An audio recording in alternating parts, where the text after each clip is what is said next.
Discuss how to build a shockproof portfolio. Shockproof portfolio कैसे बनाया जाए। हर बार की तरह इस बार भी एक नई कहानी आपके सामने लेकर के आता हूँ। आप लोगों को पता है जब जब पांडवों ने कौरवों के साथ वो जो पासे का गेम खेला, तो क्या युधिष्ठिर पहले ही गेम में सब कुछ हार गए थे या कुछ और हुआ था? Anybody knows? जिसने भी शास्त्र पढ़े होंगे वो इस पे थोड़ी लाइट शो कर सकता है।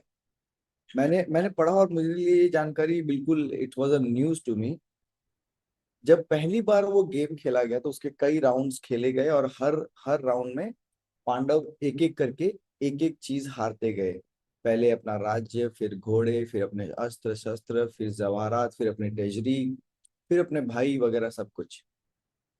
इसके बाद धृतराष्ट्र को ज्ञान प्राप्त हुआ और धृतराष्ट्र ने कहा कि ये मैं गेम को मैं इस गेम को कैंसिल घोषित करता हूँ और पांडवों को उनकी हारी हुई सारी संपत्ति सब कुछ वापस दे दी गई।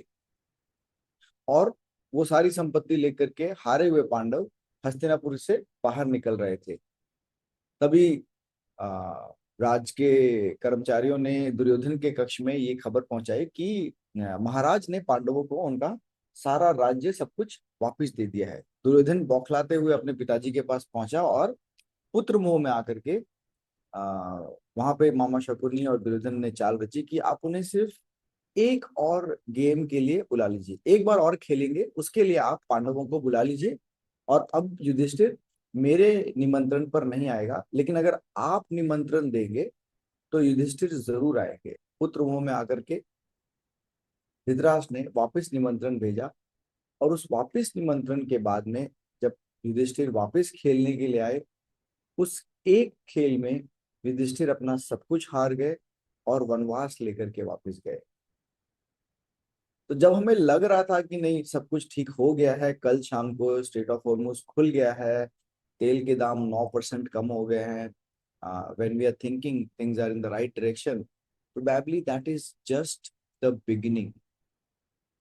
Starting from the Russia Ukraine crisis to the Strait of Hormuz, or maybe we can start even earlier from Venezuela, how Maduro was captured from his own country, या हम उसके थोड़ा और पीछे जा सकते हैं, इराक में जो हुआ, सीरिया में जो हो रहा है, उनके पीछे भी जा सकते हैं।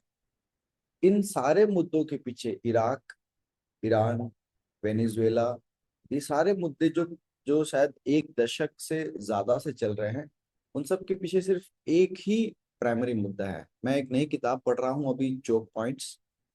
उसमें पूरी हिस्ट्री लिखी गई है किस तरीके से 1960 के दशक में विलियम ने, यूएस के एक जाने माने शोधकर्ता ने, हाफ ड्रंक पोजीशन में, ऑलमोस्ट, जब वो यूएस से मिडिल ईस्ट की तरफ जा रहे थे, he was down by 2 bottles of wine and he was barely in a state to stand, and उस पोजीशन में उन्होंने मिडिल ईस्ट के साथ एक डील साइन की जहां पे उनका तेल डॉलर में बिकेगा। That was the beginning of the era of petrodollar, and that dollar, which subsequently became a reserve currency, and the debt of dollar is being refinanced by the entire world. Problem: Federal Reserve can print dollars at its whims and fancies. Federal reserve अपनी मनचाही के हिसाब से कभी भी dollars print कर सकता है, और उस डॉलर का कर्जा किसको चुकाना है? मुझे और आपको। क्यों?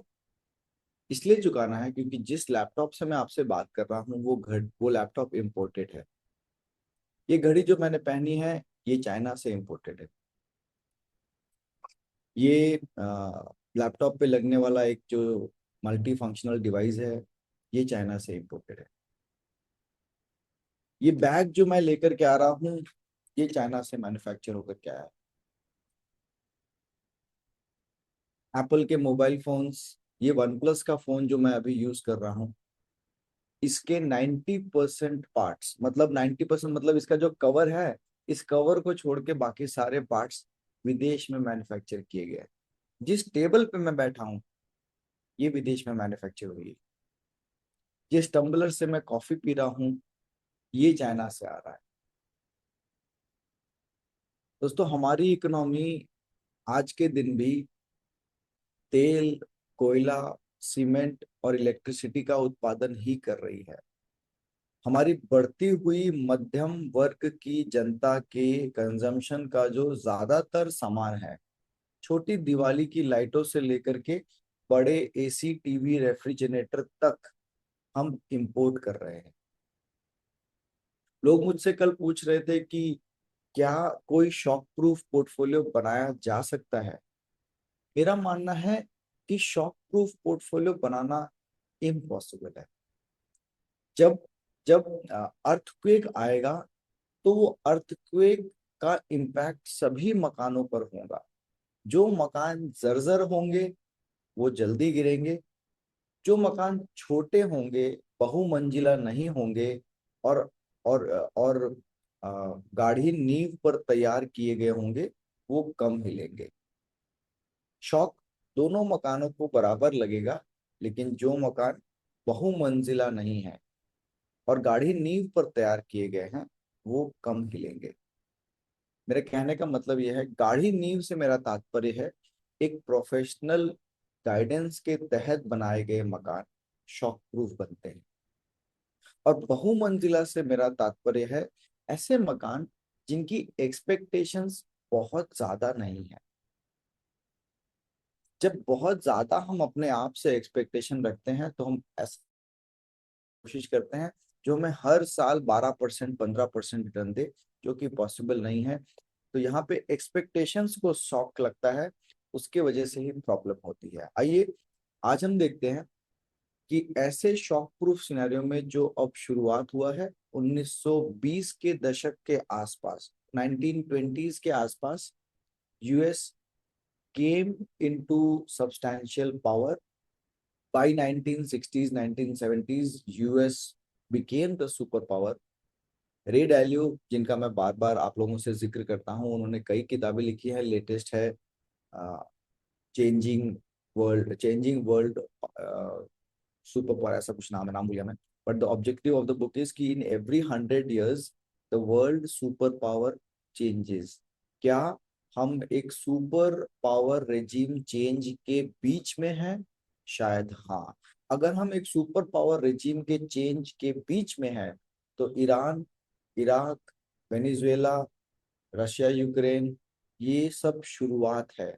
ये शायद अगले पूरे दशक चलेगा। आप कहोगे कि मैं रिटायर हो चुका हूं, क्या मुझे अब यही देखना बाकी रह गया है? ये हमारी विडंबना है। अगर आप रिटायर हो गए हो या अगर आप अभी कॉलेज से पास आउट हुए हो, नौकरी नहीं मिल रही है, ये हमारी विडंबना। मैं 2008 में पास आउट हुआ था ग्लोबल फाइनेंशियल क्राइसिस के बीच में। 12 लाख रुपए की कॉलेज की फीस देने के बाद कोई नौकरी नहीं मिली। सो शॉक प्रूफ पोर्टफोलियो मेरे पास था नहीं, शॉक प्रूफ बनाना पड़ा। आइए देखते हैं, हम और आप जिनकी रिक्वायरमेंट्स अलग अलग हैं। इस सेमिनार में कुछ लोग ऐसे भी हैं जो 23, 24, 25 साल के हैं, कुछ ऐसे भी हैं जो 40 से 50 के वर्ग के हैं, और कुछ ऐसे भी हैं जो 55 से ऊपर रिटायर हो चुके हैं और उनको एक ही चिंता खाई जा रही है, बाजार का कल क्या होगा, कैसे शॉक प्रूफ पोर्टफोलियो बनाया जा सकता है। आइए देखते हैं उस शॉक प्रूफ पोर्टफोलियो का डेफिनेशन क्या है। पुराना मॉडल था 60-40 मॉडल, कि आप अपना 40% टू 60% पोर्टफोलियो इक्विटी में रखें। ऐसा होने से क्या होता था, जब बाजार क्रैश होता था आपके पोर्टफोलियो में नुकसान होता था। लेकिन क्या ये पोर्टफोलियो आज के दिन डुएबल है? नहीं, क्योंकि पिछले 2 साल में जिन लोगों का पैसा बाजार में है, आप सबने देखा पिछले 22-23 महीनों में इक्विटी ने रिटर्न जनरेट नहीं किया। डेट में भी लोगों को नुकसान हुआ है। जी हाँ, डेट में भी लोगों को नुकसान हुआ है, डेट में भी लोगों को नुकसान हुआ है। ऐसे सिनेरियो में जब आप अपने पोर्टफोलियो को ऐसा बनाते हो जो पूरा मार्केट लिंक्ड हो, जो पूरा मार्केट ओरिएंटेड हो, आपने एक कोर पोर्टफोलियो नहीं खड़ा किया, तो your portfolio is not a shock-proof portfolio. Let's understand what is a shock-proof portfolio. India की एक्चुअल रियलिटी ये है कि हमारा 80 से 85% पैसा प्रॉपर्टी में लॉक्ड है। ज्यादातर लोगों के पास आज भी, मेरे दादाजी का रिटायरमेंट प्लान मेरे पिताजी थे, मेरे पिताजी का रिटायरमेंट प्लान मैं हूं, लेकिन मेरा रिटायरमेंट प्लान मेरे बच्चे नहीं हो सकते। हम में से ज्यादातर लोग जो जो मुझसे शायद थोड़े बड़े हैं, 50 55 60 के वर्ग में हैं, उन लोगों का रिटायरमेंट प्लान, उनके बच्चे तो नहीं है, लेकिन उन लोगों का रिटायरमेंट प्लान उनकी प्रॉपर्टी है, उनकी प्रॉपर्टी से आने वाली रेंटल है। हमने देखा किस तरीके से एक झटके में बैंगलोर हैदराबाद जो भारत के सबसे ज्यादा हाई रेंटल यील्ड कैटेगरी में माने जाते हैं, कैसे उनका रेंटल यील्ड इमीडिएटली कोलैप्स हुआ। हमने देखा अपनी लाइफ टाइम में आज से 4 साल पहले ग्रेटर नोएडा, जिसको सबसे बड़ा इंडस्ट्रियल कॉमर्शियल हब माना जाता था, कैसे रातों रात कोविड आने की वजह से बड़े बड़े मल्टीनेशनल्स ने पूरी की पूरी बिल्डिंग, हजार हजार लोगों की बैठने की कैपेसिटी वाली बिल्डिंग रातों रात खाली कर दी। जिसने उस बिल्डिंग को कंस्ट्रक्ट करने में उसके रेंटल के ऊपर अपने रिटायरमेंट को डिपेंड किया, he is God, he is God. क्या ऐसा सिनेरियो वापस नहीं हो सकता? बिल्कुल हो सकता है। जब बाजार में मंदी होगी, जब बैलेंस शीट पे प्रेशर आएगा, सबसे पहले जो कंपनियां खर्चा काटेंगी वो नया एम्प्लॉयमेंट बंद कर देंगी। लोगों को अब वर्क फ्रॉम होम के ऑप्शंस और ज्यादा मिलने लग जाएंगे। मैं कल बैंगलोर में था, I was expecting higher than necessary traffic in Bangalore. Unexpectedly airport से जहां मुझे जाना था, the time was approximately 2.5 hours, but it took me less than 1 hour 50 minutes. ये वही बैंगलोर है जहां पे मैं पिछले साल सितंबर में गया था, और 1.5 घंटे की जर्नी को कवर करने के लिए मुझे लगभग 2.5 से 3 घंटा लगा था। This gives you a real time impact कि सड़कों पर गाड़ियां कम हो गई है। गाड़ियां कम हो गई मतलब लोग ऑफिस कम जा रहे हैं। It's a purely multinational oriented area जहाँ पे लोग ऑफिस अगर कम जा रहे हैं, people are switching to work from home, companies are reducing their per seat expenditure and then probably making it more profitable. ये तब तक चलेगा जब तक पर सीट एक्सपेंडिचर कम करके उनका प्रॉफिट बन रहा है। उसमें भी अगर काम नहीं बनेगा, then probably they will start with laying off people. It is already a known fact.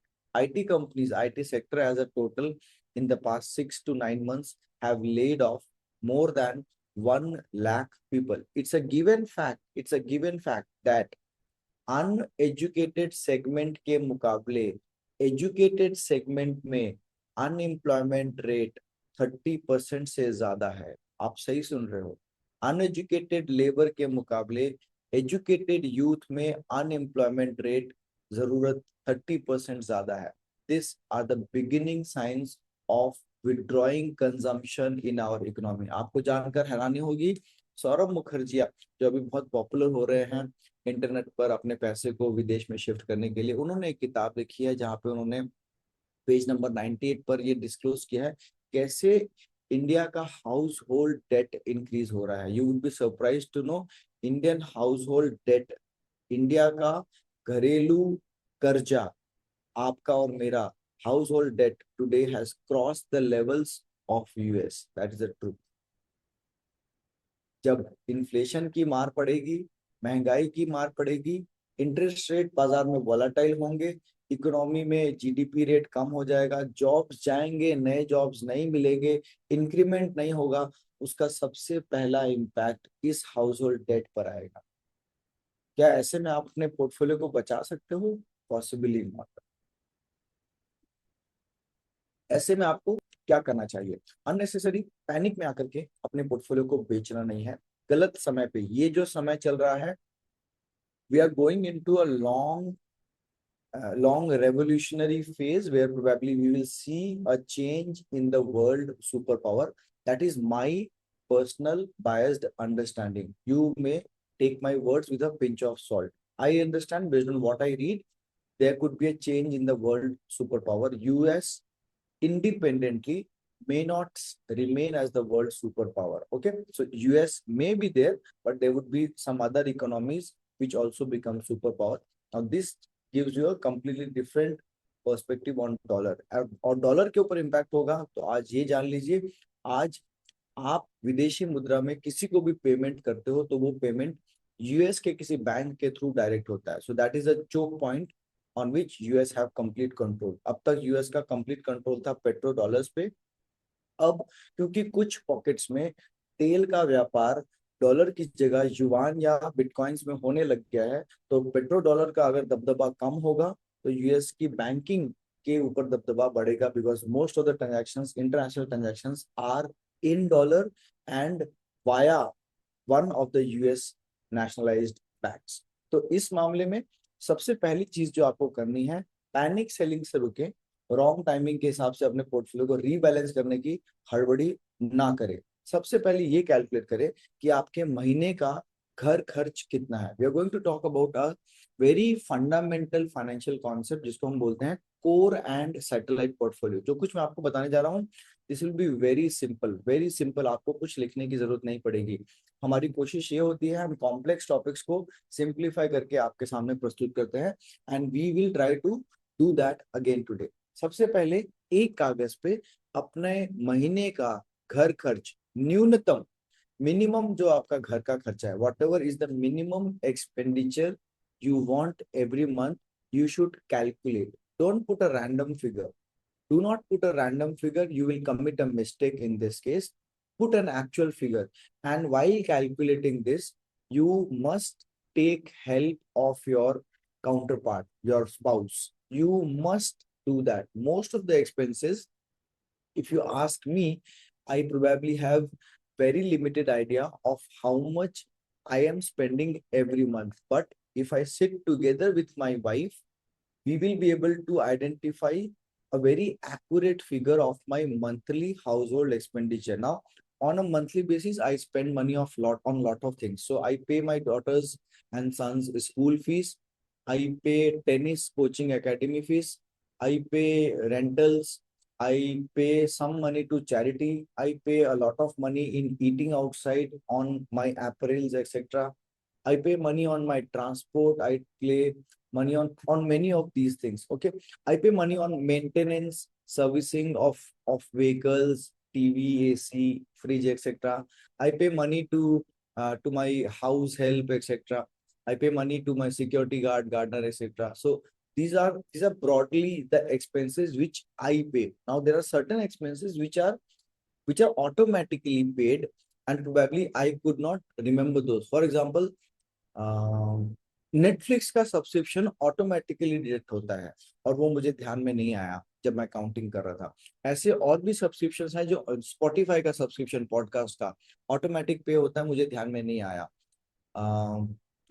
Electricity का बिल, मोबाइल बिल, वाईफाई का बिल, प्लम्बर, टेक्नीशियन, इन सब के payments my wife takes care. So probably she have a better idea. When we sit together, we will have an exact idea how much I spent every month. Now, for example, if मेरा minimum खर्चा, I am reiterating, we have to count the minimum expenditure which is required for my survival. Okay, so minimum expenditure is 1 lakh rupees per month. So 12 lakh rupees per year. Now, this could be different from different people. ज्यादातर लोग मेरे बताए खर्चे को अपना benchmark मान लेते हैं. मैं चाहता हूं आप ऐसी गलती ना करें. मेरा खर्चा 12 लाख रुपए साल का है और 1 लाख रुपए महीने का इसलिए है क्योंकि मुझे अपने बिजनेस को करने के लिए ट्रैवल पर कुछ खर्चा करना जरूरी है, जो शायद आपके लिए जरूरी नहीं है. मेरे दोनों बच्चे स्कूल जा रहे हैं और दोनों टेनिस एकेडमी में जाते हैं, मैं भी जाता हूँ. तो ये खर्चा मैं कर रहा हूँ, शायद आपके लिए जरूरी नहीं है. और मेरे मंथली खर्चे में एक fixed around 20 to 30% goes into charitable hospital building construction का एक मैंने प्लान बनाया हुआ है. सो ये 4 खर्चे ऐसे हैं जो मैं कर रहा हूँ जिसकी वजह से मेरा खर्चा टोटल 1 लाख रुपए महीने का आ रहा है. शायद ये आपके नहीं होंगे, maybe this is not what your expenditure is. So you identify what is the bare minimum expenditure you have to do every month, multiplied by 12, you get your annual expenditure. जैसे ही आपको आपका annual खर्चा पता चल गया, for example, उदाहरण के तौर पर, अगर आपका सालाना मिनिमम खर्चा 6 लाख रुपए है, महीने का मिनिमम खर्चा 50,000 रुपए है, आपको एक ऐसा कोर पोर्टफोलियो बनाने की जरूरत है, कोर पोर्टफोलियो, जिससे 6 लाख रुपया हर साल आंधी, तूफान, बारिश, Covid, global financial crisis, state of Hormuz, dollar depreciation से इंडोनेशिया की इकोनॉमी बंद हो गई, एक्सपोर्ट पे इम्पैक्ट आ गया है, चाइना ने इंडिया को commodities, rare earth, magnets, batteries वगैरह देना बंद कर दिया, ये सब कुछ हो जाए, तभी भी 6 लाख रुपया हर साल आपके खाते में गिरना चाहिए। इसे हम कहते हैं कोर पोर्टफोलियो।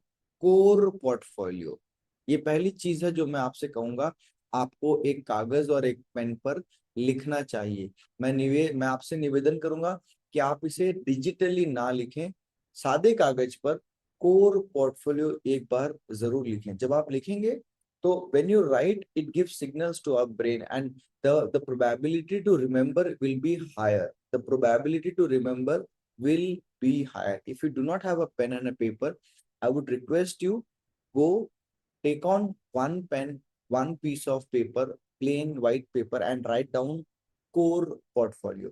ये कोर पोर्टफोलियो आपके सालाना खर्चे का लगभग 20 गुना होना चाहिए, 20 टाइम्स। सवाल आता है क्यों? 2021 के पहले तक मैं नौकरी कर रहा था।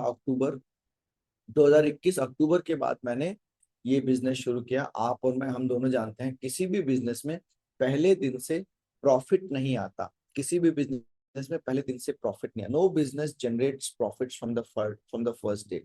सो व्हाट आई डिड, आई उस समय बच्चों की ट्यूशन फीस अभी के मुकाबले थोड़ी कम थी, बट बहुत ज्यादा नहीं, बहुत ज्यादा कम भी नहीं थी। बट उस समय मैंने सबसे पहले अपने चैरिटी को रोका, अपने टेनिस एकेडमी वगैरह उन सब खर्चों को रोका।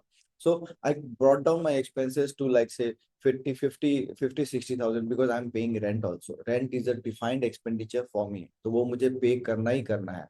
I am a believer that I should not own a property on EMIs. मेरा thought process, ये मेरा personal thought process है। मैं आपके ऊपर थोपना नहीं चाहता। मैं ये सोचता हूँ कि मैं अगर अपना मकान बनाऊंगा तो उसको पूरा अपने पैसे से बनाऊंगा, और मुझे दिल्ली में रिटायर होने का मन नहीं है, इसलिए मैं दिल्ली में मकान नहीं बनाना चाहता। सो इस थॉट प्रोसेस के तहत मैं अभी भी एक किराए के मकान में रहता हूँ, and accordingly my expense is around 1 lakh rupees per month. तो मैंने लाख रुपए महीने के हिसाब से एक 2 करोड़ रुपए का एक पोर्टफोलियो बनाया, कोर पोर्टफोलियो। ये 2 करोड़ रुपए मैंने किसी एफडी में नहीं रखे, किसी बैंक अकाउंट में नहीं रखे, किसी म्यूचुअल फंड में भी नहीं रखे हैं, किसी पोस्ट ऑफिस की स्कीम में भी नहीं रखे हैं, किसी फ्लेक्सी डिपॉजिट अकाउंट में भी नहीं रखे हैं। जब से सुना है बैंक में इस तरीके से फ्रॉड हो रहे हैं, एक व्हाट्सएप मैसेज से आपका पूरा पोर्टफोलियो खाली हो सकता है। This is my core portfolio. मैं नौकरी छोड़ रहा हूँ, बिजनेस शुरू करने जा रहा हूँ। कल से इनकम नहीं आएगी, लेकिन बच्चों की स्कूल की फीस जानी है, किराया जाना है। तो मैंने ये 2 करोड़ रुपए पूरे के पूरे सिर्फ गवर्नमेंट सिक्योरिटीज में banking and PSU debt mutual fund के जरिए निवेश किया। मैं ज्यादातर उन लोगों को इस निवेश की हिदायत देता हूं जो रिटायर हो चुके हो। मैंने 36 साल की उम्र में वो पोर्टफोलियो बनाने की कोशिश की, because throughout my life, my life as an employee, I have been investing only into mutual funds. और जब मैंने नौकरी छोड़ने का प्लान किया, तो जो कुछ मेरे पास पैसा था, पीएफ, ईपीएफ, एनपीएस और म्यूचुअल फंड सब मिलाकर के मैंने एक banking and PSU debt fund में डाला। उस banking and PSU debt fund में महीने के सालाना खर्च का 20 टाइम्स मैंने डाल दिया। तो 2 करोड़ रुपए डाल दिया, तो 1 लाख रुपया सिस्टमेटिक विड्रॉल अप्रोक्सीमेटली 5% सस्टेनेबली मेरे पास अभी भी आ रहा है। I am still getting around 1 lakh rupees from my banking and PSU portfolio every month. Now, when I'm getting this from my banking and PSU portfolio, I am not worried. I'm not worried that if tomorrow my business do not work, how do I pay my bills?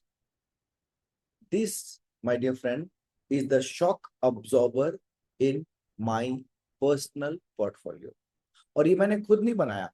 I got glued, so I'm a firm believer of professional advice. तो मैंने भी किसी को अपना financial adviser नियुक्त किया, is a big figure in Mumbai, one of India's biggest financial advisers, charges a hell lot of fees. But उन्होंने मेरे को सबसे पहले यही बोला, राहुल सबसे पहले अपना एक इमरजेंसी पोर्टफोलियो बनाओ जिससे महीने का खर्चा आता रहे, उसके बाद तुमको जो करना है वो करते रहो। सो उनके बोलने पर मैंने सबसे पहले ये, the slides are not moving. हाँ, सो उनके बोलने पर सबसे पहले मैंने ये इमरजेंसी पोर्टफोलियो बनाया। एट द एज ऑफ 36-37 मैंने एक इमरजेंसी कह लो या कोर कह लो, कोर पोर्टफोलियो बनाया 2 करोड़ रुपए का, जिससे 1 लाख रुपए अभी भी हर महीने का आ रहा है। Now as of today my family's monthly expenses are not dependent on my business income. Now this is a core portfolio. ये core portfolio का डेफिनेशन क्या है? सालाना खर्च का 20 टाइम्स। ये वही डेफिनेशन है जो आप अपनी टर्म इंश्योरेंस के लिए यूज करते हो, राइट? राइट, टर्म इंश्योरेंस में भी वही बताया जाता है, जो आपका खर्चा है उसके 20 गुना की टर्म इंश्योरेंस ले लो। ये वही चीज मैं आपको बता रहा हूँ। टर्म इंश्योरेंस तब काम आएगी जब आप नहीं रहोगे, लेकिन जीते जी प्रॉब्लम ज्यादा होती है। इसलिए 20 टाइम्स का एक मैंने कोर पोर्टफोलियो बना जिससे एक रेगुलर इनकम आ रही है। आइए देखते हैं इसको बनने से मुझे क्या फायदा हुआ। कोर पोर्टफोलियो के ये सारे ऑप्शंस हैं जिनसे आप अपना कोर पोर्टफोलियो बना सकते हो, irrespective of where you are. Okay, senior citizen savings scheme, post office MIS, public provident fund, national savings certificate, NPS, RBI के floating rate savings bond, NPS का annuity plan, fixed deposits, flexi deposit, liquid mutual funds, high quality रीट्स। एक session हमने किया था, अगर आप लोगों ने मिस किया है हमारे यूट्यूब चैनल पे जा करके आप देख सकते हो, रियल एस्टेट इन्वेस्टमेंट ट्रस्ट पर, जो पिछला वेबिनार हमने किया था 2 हफ्ते पहले, that was on real estate investment trust. और उसमें हमने बताया किस तरीके से इंडिया में 4 या 5 रीट्स हैं जो साधारण तौर पर 2% की रेंटल यील्ड के मुकाबले 8 या 9% से ज्यादा की रेगुलर यील्ड आपको प्रदान कर रहे हैं, कंप्लीटली लिक्विड है, और टैक्स भी एक रेंटल के मुकाबले थोड़ा कम है उसमें। So REIT is one very important vehicle which can become part of your core portfolio. मैं पर्सनली, मुझसे पूछेंगे, मैं बायस्ड हूँ banking and PSU debt funds के लिए, क्योंकि बाकी सारी चीजों में या तो एंट्री का रिस्ट्रिक्शन है या एग्जिट का रिस्ट्रिक्शन है। सीनियर सिटीजन मेरे लिए एप्लीकेबल नहीं है। पोस्ट ऑफिस एमआईएस में मैंने अगर पैसे डाल दिए तो मतलब जो 5 या 7 साल का लॉक इन है मुझे वेट करना पड़ेगा। पब्लिक प्रोविडेंट फंड से मैं हर महीने विड्रॉल नहीं ले सकता। फ्लोटिंग रेट सेविंग्स बॉन्ड मैं ले तो सकता हूँ, लेकिन मेरी कैपिटल ब्लॉक हो जाएगी 8 साल के लिए, इसलिए मैं वो नहीं लेना चाहता।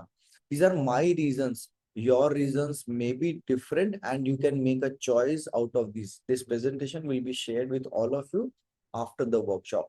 एनपीएस से एनविटी मैं नहीं लेना चाहता, या इनफैक्ट मैं एनपीएस में पैसे जमा करता ही नहीं हूँ फिलहाल, even when I was in the old tax regime, because I'm a firm believer of mutual fund as an asset creator. So personally, I put my entire money into mutual funds.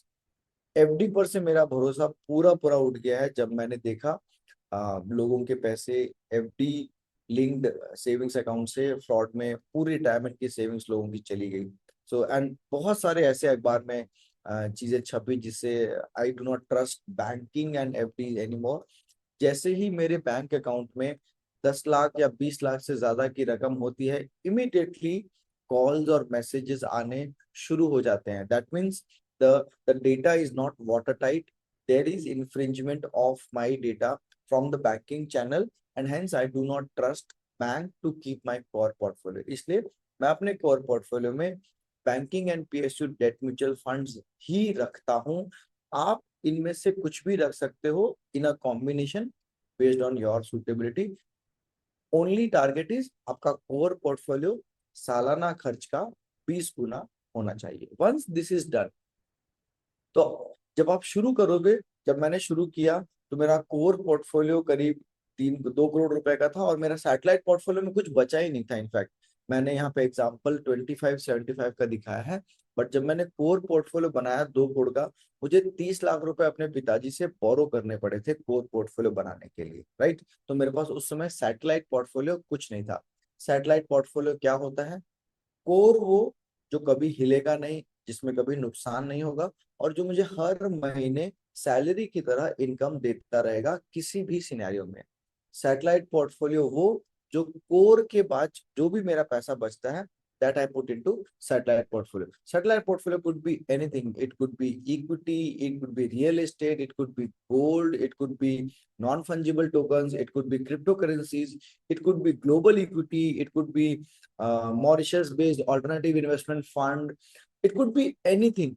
Anything which is not part of core portfolio is a satellite portfolio. Satellite portfolio को satellite इसलिए कहते हैं क्योंकि शुरुआत में वो छोटा होता है, लेकिन उसकी बढ़ने की कैपेसिटी बहुत अच्छी होती है। उदाहरण के तौर पर अगर एक 55 साल के व्यक्ति को चोट लग जाए और एक अगर 5 साल के बच्चे को चोट लग जाए, हाथ की हड्डी टूट जाए मान लीजिए, किसकी हड्डी हड्डी जल्दी रिपेयर होगी? बच्चे की। लेकिन उसी हड्डी को रिपेयर करने में एक 55 साल के वयस्क को शायद डॉक्टरों की और परामर्श की और हेल्थ एड की मदद लेनी पड़ेगी, उसके बावजूद भी वो पूरा रिपेयर नहीं होगा। सो that is the difference between core and satellite. अगर आपका कोर पोर्टफोलियो टूटा, वो रिपेयर नहीं हो पाएगा। इसलिए कोर पोर्टफोलियो में जो भी डालें, बहुत सोच समझ के डालें। मैं बहुत सोच समझ के आपको कह रहा हूँ, कोर पोर्टफोलियो में बैंक अकाउंट मत इंक्लूड करें। सैटेलाइट पोर्टफोलियो में you can include anything which is your risk capital. शुरुआत में ऐसा दिखता है, कोर पोर्टफोलियो छोटा, सैटेलाइट कोर पोर्टफोलियो बड़ा, सैटेलाइट पोर्टफोलियो छोटा, लेकिन ग्रेजुअली क्या होता है उदाहरण के लिए मैंने यहाँ पे 60 लाख रुपए का एक कोर पोर्टफोलियो बनाया, एक 60 लाख रुपए का कोर पोर्टफोलियो बनाया। मैं उदाहरण को चेंज कर देता हूँ, क्योंकि अभी मैं 2 करोड़ की बात कर रहा था, तो मैं इसको 2 करोड़ कर देता हूँ, so that we can correlate what we are talking, right? So it will be easier to for all of us. Just give me 1 second and I'll make the edits. Fantastic, done. So मैंने 2 करोड़ रुपए का core portfolio बनाया। अब आपको पता है मैंने 2 करोड़ रुपए banking and PSU debt fund में रखा है। I kept this 2 crore rupees in banking and PSU debt fund which is giving me 1 lakh rupees monthly income, and this does not changes because every month whatever is accrued I'm consuming it into my monthly expenditure. So the portfolio does not grow, the portfolio does not deplete, so core portfolio remains static. Meanwhile, what I have done, I have started a business. From the business which is doing good, I have started earning more money. और पैसे कमाने लग गया हूँ। अब जब मैं और पैसे कमा रहा हूँ, तो क्या मुझे इस पैसे को कोर पोर्टफोलियो में डालने की जरूरत है? नहीं। अब मैं बना रहा हूँ अपना satellite portfolio.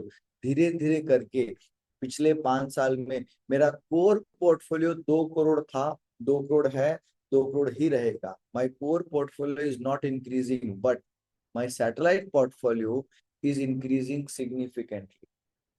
As of today, my core portfolio is only 10% of my total net worth, but my satellite portfolio is huge. अब आप बोलोगे आप फाइनेंशियल एडवाइजर हो, आपको मार्केट की समझ है, इसलिए आप ज्यादा रिस्क ले सकते हो। ध्यान से सोच के बताएं, क्या मैं ज्यादा रिस्क ले रहा हूँ? नहीं। मेरा 2 करोड़ रुपया जिससे महीने का घर खर्च चल रहा है, वो अभी भी उतना का उतना ही है। जो एडिशनल पैसा मैं कमा रहा हूँ, उसे मैं equity InvITs and non fungible tokens, थोड़ा क्रिप्टो करेंसी, थोड़ा स्मॉल केस, थोड़ा एआईएफ, थोड़ा मॉरिशस बेस्ड एएफ, इन सब में निवेश कर रहा हूँ, क्योंकि ये ज्यादा पैसे मुनाफा कमा रहे हैं। So my satellite portfolio is growing at a very high rate. आज के दिन अगर बात करोगे, पिछले 2 साल से मेरे सैटेलाइट पोर्टफोलियो में 18 से 22% का नुकसान हुआ है। Yes, today my portfolio is sitting on a loss of more than 20%। क्यों? म्यूचुअल फंड्स में ज्यादा नुकसान नहीं हुआ, लेकिन जो मैंने मॉरिशस बेस्ड फंड्स में पैसा लगाया, जो अल्टरनेटिव इन्वेस्टमेंट्स में पैसा लगाया, that is currently into huge losses. फायदा भी हुआ, जो मैंने ग्लोबल इन्वेस्टमेंट्स में पैसा लगाया वो आज डबल हो गया है, ऑलमोस्ट डबल नहीं 3 गुना हो गया, क्योंकि मैंने कुछ पोर्टफोलियो में चाइनीज स्टॉक्स कुछ लिए थे, कुछ सिर्फ कुछ Korean and Chinese and US के स्टॉक्स लिए थे, which have grown like 3 times, 3.5 times. So there I have earned money also. But the point is, irrespective of what is happening in my satellite portfolio, my core portfolio is static, static, static, static, static, static, right? So this creates a shock-proof portfolio. After I've done this, satellite portfolio में आप इनमें से कोई भी instrument choose कर सकते हो। हम रिकमेंड करते हैं जब आप सैटेलाइट पोर्टफोलियो बनाना शुरू करो तो आपके पास large cap 30%, mid cap 30%, small cap 20 to 30%, gold and silver दोनों up to 5 to 15%, global equity 5 to 15% होना चाहिए। आपके रिस्क एपेटाइट के हिसाब से आप उसमें थोड़ा इनविट या एसआईएफ भी ऐड कर सकते हो। एसआईएफ एक नया व्हीकल है, और अगर एसआईएफ के बारे में आपको अभी भी जानकारी नहीं है, हमने एक सेशन आज से शायद 4 हफ्ते पहले किया था ऑन एसआईएफ। मार्केट में कितने एसआईएफ है, उनका प्रोडक्ट कॉम्पोजिशन कैसा है, उनकी स्ट्रैटेजी क्या है, वो पूरा उस यूट्यूब पे रिकॉर्डेड वीडियो में है। 40 से 45 मिनट का वीडियो है, आप हमारे चैनल पर जाकर के देख सकते हो। मोटा मोटा मैं आपको बता देता हूँ, SIF is not a high risk vehicle. Hybrid SIF जो है वो लो रिस्क एपेटाइट वाले लोगों के लिए बनाया गया है, कंस्ट्रक्ट किया गया है। अभी के दौर में जब बाजार करीब 17% नीचे है, हाइब्रिड वाले ज्यादातर एसआईएफ अभी भी 2 या 3% की गिरावट पे है। सो एसआईएफ का जो प्राइमरी मुद्दा था गिरते बाजार में लॉस को प्रोटेक्ट करना, वो अच्छे से कर पा रहे हैं। So you should consider some money in SIF in your satellite portfolio, not core portfolio, क्योंकि SIF भले ही 2% नीचे गया लेकिन नीचे तो गया, it cannot become part of your core portfolio. So these are options for your satellite portfolio. Once you do this, you should not forget global diversification in your satellite portfolio. If you read international news, you would have seen some of the stocks which are very much in news: Nvidia, ASML, TSMC, SK Hynix, Samsung. All of these are related to the AI related industry, who are either designing chips or are in the process of creating machinery for manufacturing of chips, or are a foundry who manufacture chips. So this is one infrastructure which is growing at growing in leaps and bounds in the current scenario, and this can collapse. क्या पहले भी ऐसा हुआ है? Dot com bubble bast के time पे TSMC, Taiwan की सबसे बड़ी सेमीकंडक्टर मैन्युफैक्चर करने वाली कंपनी, उसने अपनी कैपेसिटी को एक्सपैंड किया सिग्निफिकेंटली इन एक्सपेक्टेशन कि लोग ज्यादा डिजिटल प्रोडक्ट्स खरीदेंगे। एक्चुअल डिमांड वैसी नहीं हुई after the dot com bubble bust, और टीएसएमसी की जो कैपेसिटी एक्सपेंशन में जो पैसा लगा था, it went into bust completely, तो नुकसान बहुत ज्यादा हुआ। So there is a possibility आज के दिन एआई पर एनवीडिया, मेटा और फैंग्स जिनको हम बोल रहे हैं, फेसबुक, एप्पल, मेटा, इंस्टाग्राम, इन्होंने जितना पैसा खर्च किया है उसका रेवेन्यू में कन्वर्ट करना इज वेरी डिफिकल्ट। इस वेबिनार में जितने भी लोग बैठे हैं, कितने लोग हैं जो एआई का पेड सब्सक्रिप्शन यूज करते हैं? क्या कोई है ऐसा जो पेड सब्सक्रिप्शन यूज कर रहा है? I think there would be very few people. If you're not using a paid subscription, Abhishek is one who is using a paid subscription. Fantastic. And so out of say 20 people, one is using a paid subscription. कल मैं एक webinar कर रहा था India की tech city Bangalore में with more than 56 people in a private sector corporate. In a forget about PSU segment, private sector EV बनाने वाली कंपनी की बोर्ड रूम में मैं मीटिंग कर रहा था, जो लोग ईवी के नए डिजाइन बनाते हैं। वहां बैठे हुए 45 में से कंपनी पेड एआई मॉडल को out of 45 1 or 2 people way using now. Problem क्या है? प्रॉब्लम ये है कि गूगल, मेटा, फैंक्स ने एआई के डेवलपमेंट में, इंजीनियरिंग में बहुत पैसा खर्च किया है। इस पैसे को रेवेन्यू में कन्वर्ट करने के लिए उन्हें सब्सक्रिप्शन चाहिए। Netflix spent a lot of money into creating a digital infrastructure. Now, the subscription which Netflix is getting is creating a revenue stream and profit for it.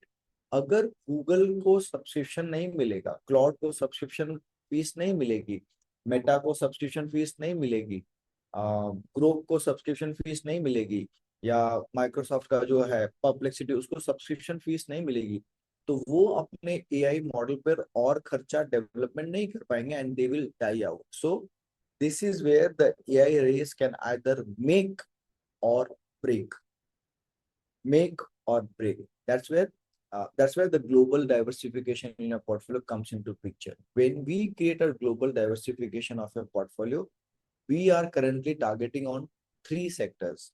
One, artificial intelligence. Second, energy transition. State of Hormuz में जो हुआ उसके बाद विश्व की economy तेल के ऊपर पूरी तरीके से डिपेंडेंट नहीं रहने वाली है. Most of the middle east oil receiving economies from the Southeast Asian subcontinent and Southeast Asia जहाँ पे sunlight is very reasonably available throughout the year for countries like Afghanistan, Pakistan, India, Bangladesh, Bhutan, Vietnam, Singapore, Philippines, जहाँ पे sunlight reasonable मात्रा में available है, they would want to switch their regular energy consumption, their transportation consumption from fossil fuels to renewable energy so that the dependency on Strait of Hormuz or Strait of Baltic is limited. Strait of Hormuz सिर्फ पहला chapter है. Next is Baltic Sea, which is the most important choke points for all the commercial cargo oriented towards or from China. So that's the next choke point. और विश्व में इस तरीके के बहुत सारे choke points है. Red Sea is one such choke point. Turkey और Turkey and there's a strait again between Turkey which is connecting to Europe. That is again one of the biggest choke point. आप लोग में से बहुत सारे लोगों ने वो एक मूवी देखी होगी, इंग्लिश मूवी है Spartans, where the Spartans and the Persians fought. That movie is on that strait. वहां से कॉमर्शियल ट्रैफिक बंद कर दिया गया था. Similarly, what is happening in Strait of Hormuz today, and that movie, that actual incident is of is before 1990s के पहले का वो इंसिडेंट है. तो इस तरीके का युद्ध पहला नहीं है, आखिरी भी नहीं है, ये चलता रहेगा. ग्लोबल डाइवर्सिफिकेशन में we are as of today focusing on AI, energy transmission and rare earth which where we will also include gold as a part of our portfolio. क्योंकि कल तक डॉलर था और आने वाले कल में अगर डॉलर नहीं रहेगा, इस ट्रांजिशन के फेज में the only potential thing to act as a reserve currency would be gold. Gold का दबदबा आने वाले समय में बढ़ेगा. So all of you must hold 5 to 15%. इसका मतलब ये नहीं आप गोल्ड खरीद के बैठ जाओ, क्योंकि आने वाले समय में as of today I'm not wearing a single ornament of gold. My father used to wear at least 3-4 rings and one gold chain. My grandfather used to wear even more golden ornaments. समय के साथ gold का पहनने का जो trend है, जो India में सबसे ज्यादा है, वो धीरे धीरे कम हो रहा है. समय के साथ शादियों में दिए जाने वाला गोल्ड कम हो रहा है, because it's not now possible to spend that much amount of gold. आप एक गोल्ड की मोटी चेन पहन के नहीं निकल सकते हो, because now that's a life risk. It would be worth like से 10 lakh rupees. It's a life risk. So stop considering gold as an asset. Start considering gold as a reserve currency in your portfolio. There's a big difference. Asset और reserve currency में difference है, right? And reserve currency के perspective से जब आप gold ले रहे हो, it must be digital gold. Physical gold हम हिंदुस्तानी कभी नहीं बेचते. प्रॉपर्टी हम कभी नहीं बेचते. अगर कभी इमरजेंसी में जरूरत पड़ी, फिजिकल गोल्ड हम लॉकर से निकाल के नहीं बेचने वाले. बट अगर डिजिटल होगा, we can easily convert into cash and use it for our regular deployment. So that's where we complete the section on creating your shockproof portfolio, part of your satellite portfolio, to diversify into global equities and precious metals, particularly gold. So this is what you should be doing in gold. We just discussed avoid physical gold, go for digital gold. Sovereign gold bonds are available nahi hai, so there's no choice for you. So there's very limited option in this case. Liquidity again is one most important segment. How many of you maintain minimum 15-20 lakhs or 6 months of money in liquid bank account? That is necessary. और हम सब ने देखा state of Hormuz close होने के बाद में सबसे बड़ा धक्का किसको लगा? जो गांव में रहने वाले हमारे दोस्त हैं, उन्होंने अपना गैस का चूल्हा बंद किया और मिट्टी के चूल्हे पर आ गए. उन्हें ये ट्रांसफॉर्मेशन करने में 1 मिनट लगा. लेकिन जो शहर में रहने वाले गरीब तबके के लोग हैं, उनके पास मिट्टी का चूल्हा नहीं है। शहर में मिट्टी का चूल्हा जलाना मना है, गैस उनको मिल नहीं रही। The urban poor, the urban middle class is the most impacted portion in this case. And if you do not have sufficient liquid funds up to 6 to 12 months of your portfolio, you're gone. ऐसे समय में मैंने देखा है बहुत सारे लोग EMI चुकाने के लिए अपना डेप्रिशिएटेड नेगेटिव नुकसान में दिखने वाला इक्विटी का पोर्टफोलियो बेच रहे हैं, क्योंकि वो बेचना उनकी मजबूरी है। अगर मैं तो वैसे ईएमआई का बहुत बड़ा प्रेषक नहीं हूँ, आई हेट ईएमआईज, बट अगर आपके पास ईएमआईज हैं और ऐसा समय है तो आपको ईएमआई चुकाने के लिए अपना पोर्टफोलियो बेचना पड़ सकता है, which is a disaster, which can completely break your portfolio, which can increase the propensity of shock in your portfolio. लोग कहते हैं ईएमआई में टैक्स एडवांटेज है, मैं कहता हूं ईएमआई का टैक्स एडवांटेज अक्रूवल बेसिस पर है, बट ईएमआई का कैश बैलेंस हर महीने आपको खाता है। It's like a termite which Yeats your balance sheet every day. ऊपर से आपकी बैलेंस शीट सुंदर दिखेगी, टैक्स एडवांटेज मिल रहा है, अपना घर है, EMI is 20% of my salary, ऊपर से बहुत सुंदर लगेगा, अंदर से आपकी बैलेंस शीट को खोखला कर देती है ईएमआई। बहुत कम लोग भारत में ऐसे हैं जो अपनी ईएमआई को प्री पे कर पाते हैं। So beware of this, right? So with this we come towards the last section of our presentation. We are almost towards the end. We started at 11:24. It is 12:10. Sticking to our time, 40 minutes. One of the most important points, your 5-point shock-proof portfolio. Calculate your minimum household expenditure. Create a core portfolio. Core portfolio के बाद जो भी बचता है उससे satellite बनाइए। Satellite में large cap, mid cap, small cap, gold, global equity को ना भूले।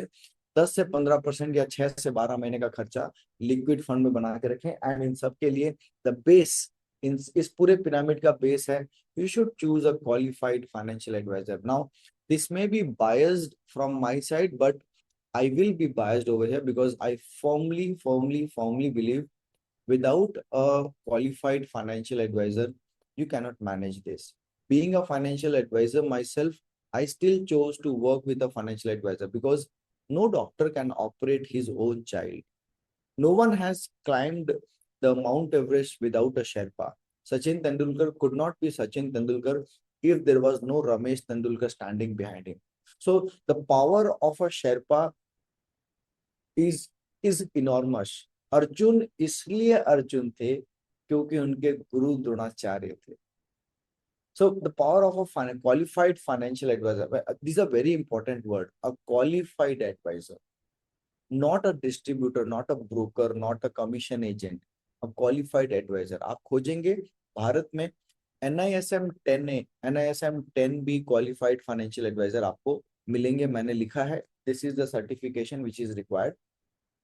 This is what you must look into your financial advisor. NISM Securities and Exchange Board of India SEBI ने मैंडेट किया है क्वालिफाइड फाइनेंशियल एडवाइस देने के लिए NISM 10A XA 10A plus, it's not और, प्लस 10B. जिन्होंने ये दोनों एग्जाम पास किए हैं वो ही आपको एक फाइनेंशियल एडवाइस देने के लिए केपेबल है. फिलहाल भारत में इस क्वालिफिकेशन के 1000 से कम लोग हैं, बट आप सक्षम हो, आप चाहो तो ऐसे एक बंदे को खोज सकते हो जो आपको ये एडवाइस दे सकता है. So with this we come to an end of today's workshop. Questions, if any, we are ready to take. Next week we'll again see you, or next week we're going to discuss another very important subject with you. I will share the subject with you. Just one moment.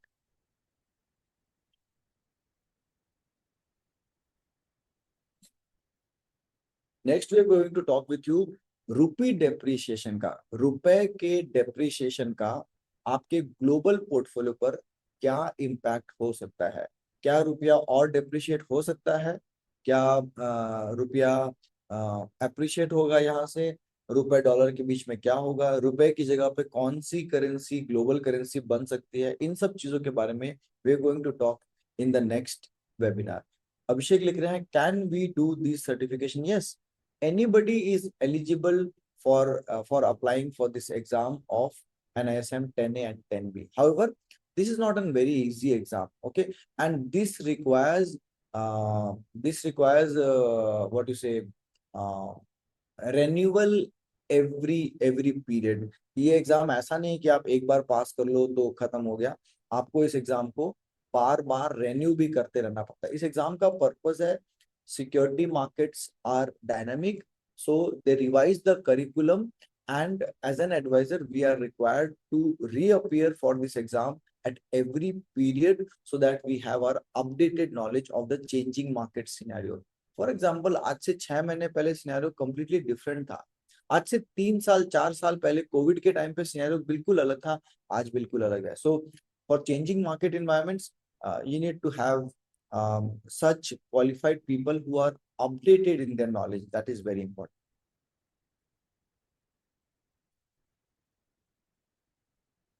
Thank you very much। If you have any questions, any more questions, you can ask, put it in a chat box। और आप सबका जुड़ने के लिए बहुत बहुत धन्यवाद। YouTube पे इस चैनल पर आज की भी रिकॉर्डिंग, पिछली भी सारी रिकॉर्डिंग्स आपको अवेलेबल होगी।